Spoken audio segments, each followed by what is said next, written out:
puheenjohtaja kommenttia. Ai kommentti, mikä on se kommentti? No, mitä teille merkitsee tulla tänne Mimikoniin toista kertaa järjestämään Nobel-ohjelmaa?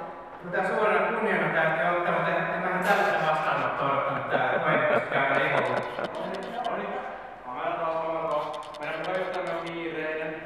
Tässä aloitellaan paneeli ja kohta puolin, niin kamera menee mutta hetki. Eikö sunkin pitänyt olla mukana tekemässä paneelia? Ai perhana, niin muuten pitikin. Mä tuun ihan kohta.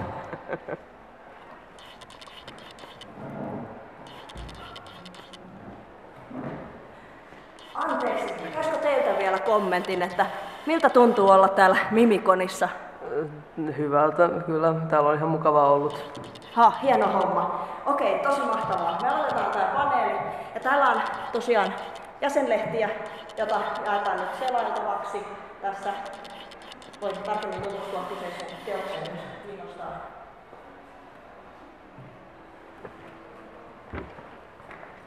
Niin kerrotaan kaikille, että paneelin aiheena on, että miten tehdään yhdistyksen jäsenlehteä ja järjestetään Suomen hopealuotofanit ry, mutta pidemmittä puhetta mennään eteenpäin. Paneelin aiheesta, kertoisitko sinä Hanna joku sen sana tästä? Joo, eli kyse on nyt siitä, että miten tehdään yhdistyksen jäsenlehtiä. Ja järjestäjänä toimii, tuossa mainittiin Suomen hopealuotofanit ry, ja sitten minä olen Hanna Mäkinen, ja täällä on seuraavani Antti Kalava, yhdistyksen sihteeri. Ja Karvosen Ville, yhdistyksen puheenjohtaja. Ja itse olen tosiaan taloudenhoitaja ja toimintaorganisaatio tässä yhdistyksessä. Ja tosiaan meidän alkuvaiheena häälitään asettimella Toni Itävuonna. Ja aplodit Tonille.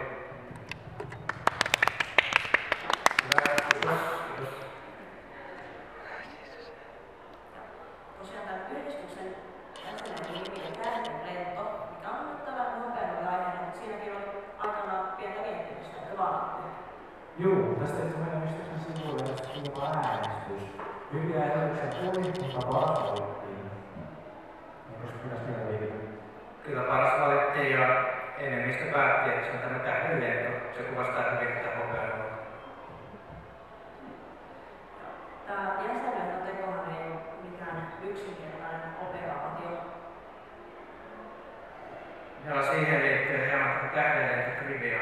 Eli meillä on tähän mennessä ilmestynyt 2 numeroa kyseisestä tähdenlentolehtistä ja sivumäärä on keskimäärin 40 kappaletta per lehti.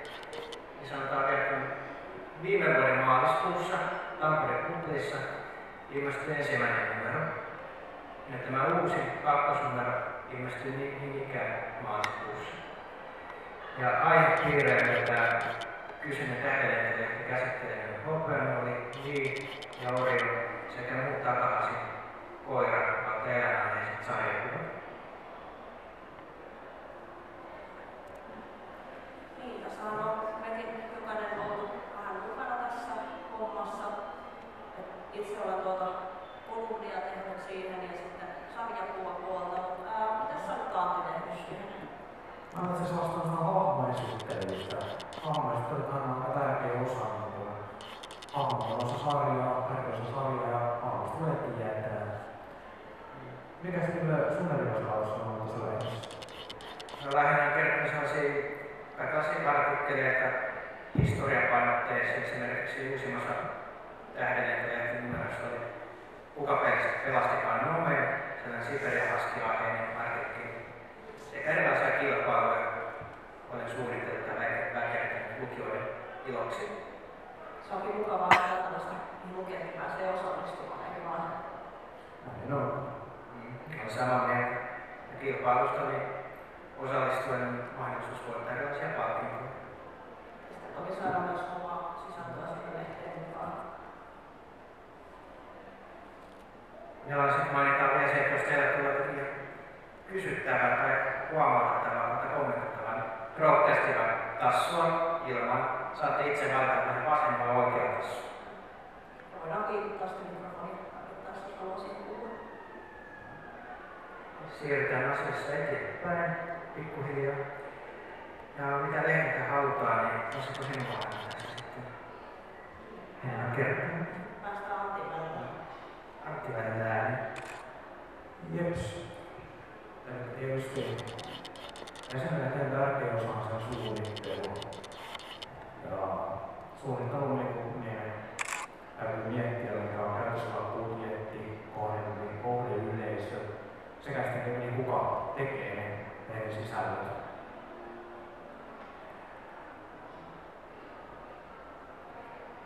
Mitäs tuossa noin Ville? Mitäs laitat? Mitä me halutaan jäsenille? No esimerkkinä meillähän tässä on aiheena tämä hopeanuoli, yleisesti Kinnasaalo. Niin kyllä mä toivoisin, että tämä kyseinen lehti, eli se on jollain määrin käsittelisi kuin hopeanuolta. Mä en näe tätä koira-aiheesta, tällaista intiaanisarjakuvaa missään tapauksessa. Kaikki hahmon esittelyitä ja niin tarinasta ja taustatietoa, tällaista syvällisempää pohdintaa. On nämä kilpailut ihan mukavia. Ja sitten tuosta budjettipuolesta, niin sehän ei ole tosiaan mikään sellainen ilmainen projekti, painattaa satoja kappaleita, tuollaista painettua mediaa tänä päivänä, että siihen tarvitaan useita satoja euroja rahaa, mitä sitten syö yhdistykseltä näitä rahoja, että jos itsekseen yksin lähtisi tällaista projektia toteutetaan, niin se olisi aika haastavaa jostain taloudellisen puolen takia. Sitten tietysti tuo kohdeyleisö pitää huomioida, että sitä lehtiä haluaisi nostaa. Kyllä, lehti on suunnattu kinkapaneille ja kinkapaneille niin se tulee sisältöä. Ja sisällöstä voisi sanoa vielä sen verran, että kannattaisi aktiivia vapaaehtoistoimintaa. Kaikki kuin yhdessä tekemään mukaan ja hauskaa toimintaa.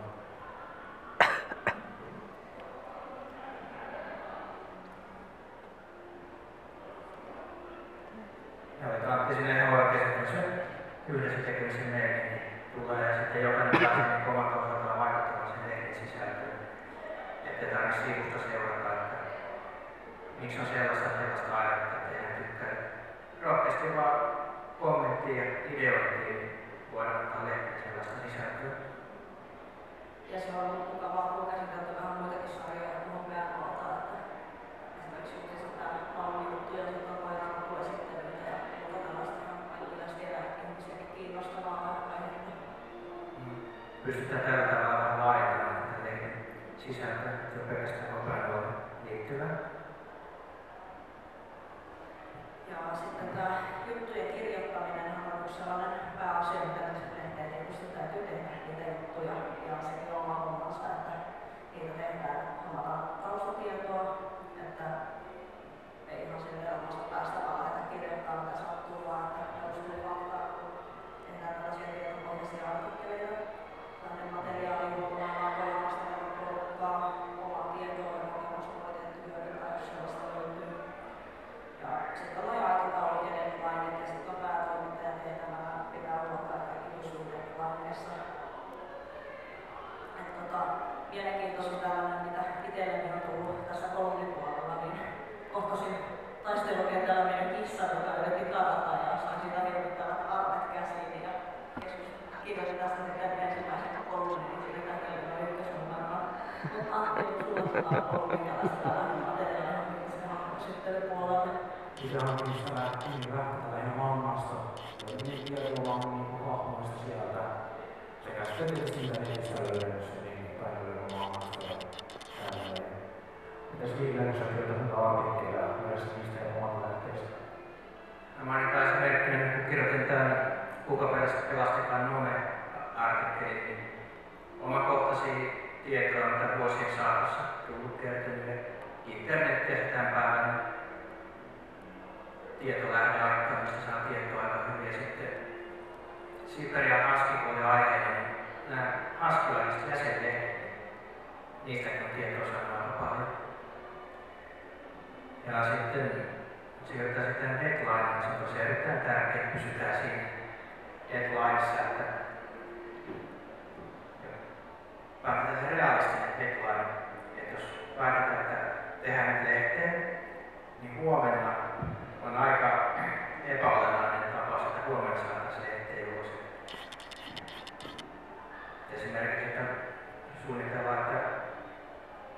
esimerkiksi vuoden päästä, se mennään pitkälle, päätoimittajalla on hyvin tärkeä tehtävä tässä.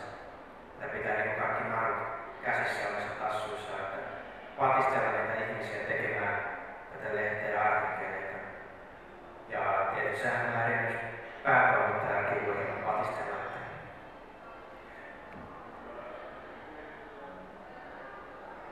Ja sitten mitäs?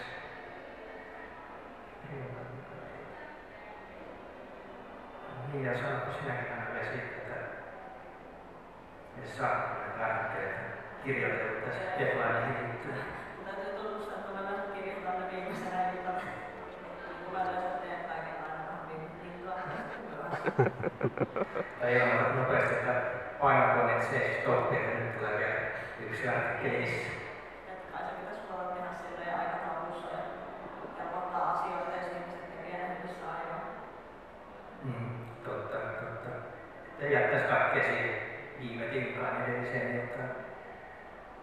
Onko teillä mitään kysyttävää tästä juttujen kirjoittamisesta tai taustatietojen hankkimisesta? Siellä kysymys. Onko mä mikrofonissa? No, mulla...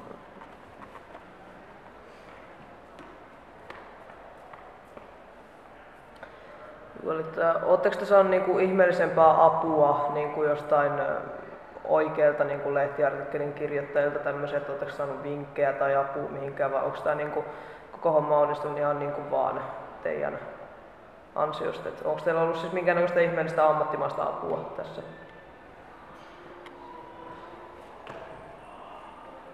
No itse en ainakaan silleen mitään muuta aika virallisilta lehtiä. Virallinen lehtiä tämänkin on. Esimerkiksi mistä iltapäivälehtien toimittajalta en ole lähtenyt kysyä niitä vinkkiä, neuvoja, tai miten lehtiä tehdään. Onko teillä jotain vielä kommentoitavaa? Niin, no sitten meillä on tietysti omasta takaa ammattilaisia tai ainakin ammattiin opiskelevia ihmisiä ja tällainen yhdistyksen lehden tekemiseen osallistuminen on ihan mahtava tilaisuus kartoittaa sitä omaa ammattiosaamista. Että vähän sellainen ehkä niin kuin tällaisten isojen julkaisujen on koululehteen ja vastaisiin jossain niiden välivastassa. Kuitenkin menee ihan oikeaan levitykseen kaikille ihmisille, vaikka painotetaan muutamia satoja kappaleita kuitenkin. Ja mukavasti pääsee oppimaan tässä mukavan harrastuksen luomassa. Siirrytään seuraavaan aiheeseen, joka meillä näyttääkin olevan lehden painotus. Itse kun ollaan materiaalit kasaan, niin tietysti on hyvä lähteä hyvissä ajoin kiertelemaan, ettei aikaa sitten tuhrannan loppuvaiheessa nähdä. Ruvetaan valitsemaan sitä painopaikkaa, vertaillaan, tiedustellaan ja kysellään hyviä tarjouksia ja vertaillaan sitä hinta-laatusuhdetta.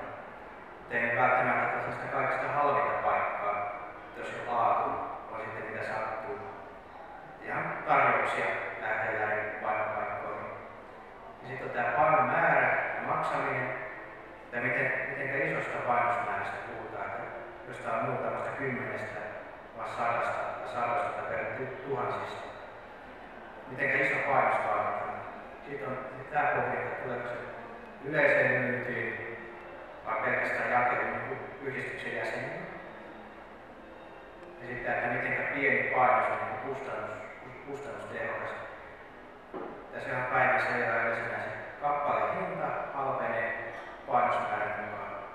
Et jos tilaat vaikka 10 kappaletta sitä painopainosta, niin sehän maksaa yhtään lehteen, mutta yksi lehti maksaa 10 € itselle. Sitten jos tilaat 100 tai 200 lehteä, niin siitä halpenee se yksittäisen lehden hinta. Saattaa vaikka vain pari euroa sikalla.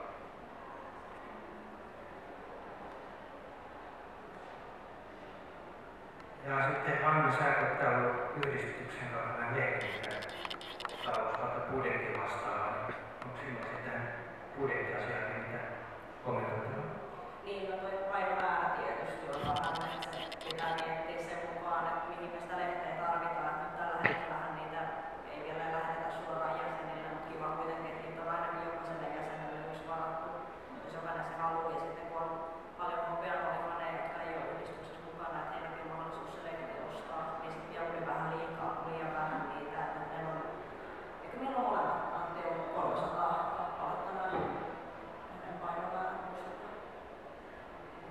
uskoakseni kyllä. Että niin, siinä on hyvä sellainen, että ei jäsenet saa myös, niin, jos aihe kiinnostaa, niin voi ostaa niitä sen jäsenille. Ja eihän sitä kautta innostuu liittyä yhdistykseen. Ja tarjotaan myös lehtiä muillekin kuin yhdistyksen jäsenille. Tämä on minustakin hyvä pointti, että jos on hopeinen fani, mutta ei ole jäsen, niin on silti mahdollisuus ostaa lehtiä siinä, mistä ei ole yhdistyksen jäsen.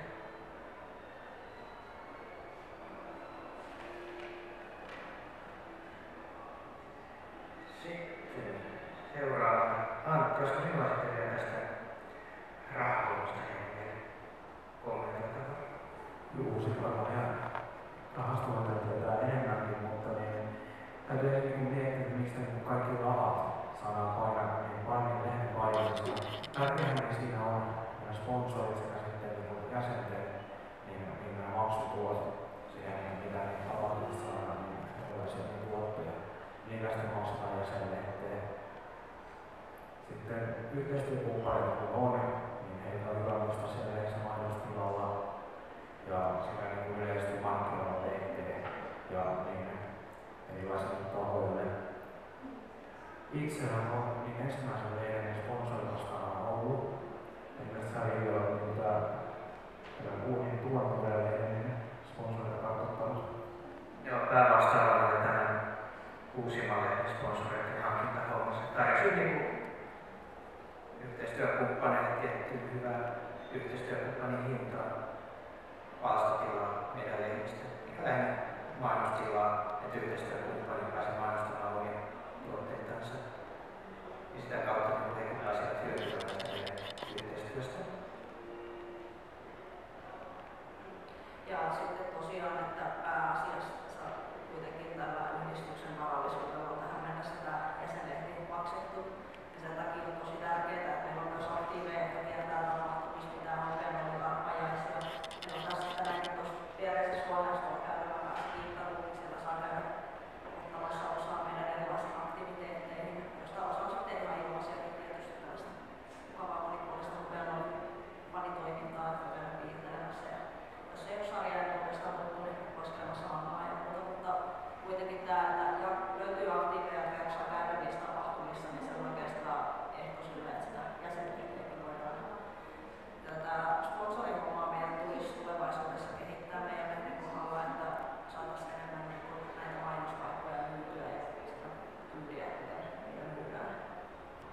Ja tähän vielä pieni kommentti, että kyseisestä Kingarollista on nyt mahdollisuus teidän käydä ostamassa kyseistä lehteä, mikäli mielenkiinto heräsi lehteä kohtaan.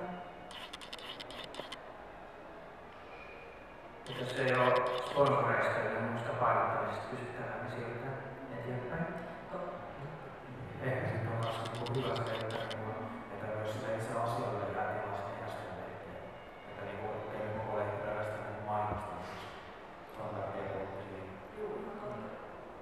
Sisältöäkin, ettei vaan pelkkiä mainoksia. Ja sitten Antti ja Hanna. Te olette enemmän ollut tämän lehden jakelussa ja toimittamisessa osallisena, niin kertokaa tekin jotakin tästä. Ollaan päästy siihen pisteeseen, kun lehtiä aloittaa jäseniä. Niin, tämä lehden jakelu tosiaan, että normaalistihan yhdistykset niin ne postittaa sen jäsenlehden kaikille, koska meidän jäsenyysvuodessa maksaa vain 5 €, ja se epäjäsenlehden kustannuksilta niin kallista kappalehintaa, että sillä ei olisi kustannettu yksinkertaisesti sitä jäsenmaksulla sitä lehteä. Eli verkottiin tekee tällainen, että jäsenetkin joutuu ostamaan sen ekan numeron erikseen, ja sille ei ole mikään edes oikeutus hinta. Että kun laatuvetty vähän tulee tässä vastaan, että kakkosnumerossa, mikä tiedetään siellä, niin siinä ei ole niin paksua ja hyvää paperia enää se etukansi, että mikä on vasta yksi sellainen. Toisaalta saatiin esimerkiksi juliste sitä kustannusta tehokkaasti mukaan. Ja niin tällä hetkellä tosiaan se, että jäsenet ja ei-jäsenet voi kaikki tilata sen, ja jäsenet hyötyy tästä vähän enemmän sillä, että ne saa sen lehden totta kai halvemmalla. Ja kun on tavallaan siinä jäsenyydessä kuitenkin jotain siinä maksanut, niin siitä tulee noin euron alennus hinnasta tällä hetkellä. Mutta sitten ensi vuonna ollaan ihan nostamassa jäsenmaksua tämän takia, että saadaan sen jäsenlehden sisällötettyä, että se tulee jatkossa kaikille jäsenille. Ja sitten tuossa postimyynnissä, niin yleensä siitä on Antti vastannut. Mulla on ollut tässä väliaikaisena hommana. Mulla kävi tuossa muun muassa hauska pikkukämmi, että laitan kirjekuoreen ylös alla sitten jutut, mutta se lähti sitten menemään. Mä ajattelin, että ei se paha homma. Onko sulle Antti käydä tällaisia hauskoja kämmejä, kun olet postitella jäsenlehtiä? Kerran kun se lähtee sillä lailla, että kuulemmin mä olin sen jäsenlehtiä, jos mä en muista käynyt, kun ihan kirjekkoja tullut postissa. Onneksi mä olisin sen ajoissa ja tietysti korjasin tilanteen siihen. Ei päässyt vahinkoa käymään. Joo, se on sama tavalla. Aika huvittavia tapauksia käynyt itsellä tällaisia käynyt, kun on postittamiseen paljon puhuttu. Mä olen nimekseni täällä paikan päällä itsellä lehti myyty. Ja muistakaa ostaa lehtiä Kimmeruista. Piimainosta tehdään. Onko lehden jakelusta ja toimittamisesta yleisöllä mitään kysymyksiä?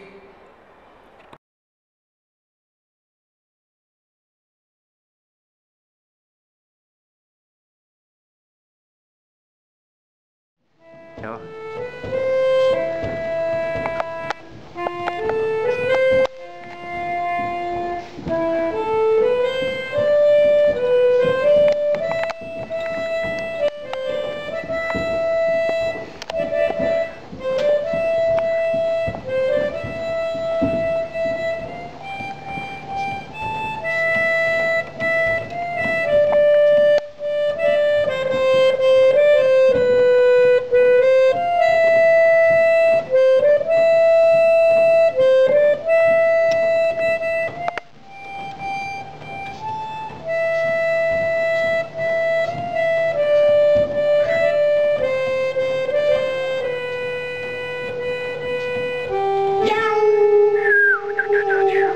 Bravo!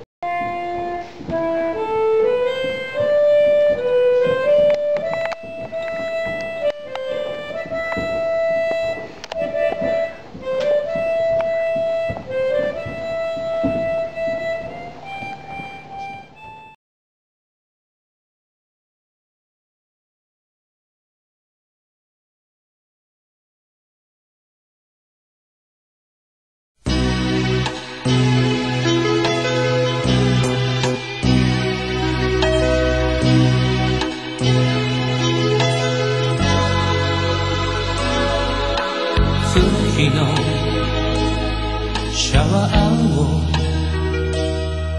優しく浴びるとさよなら痛みも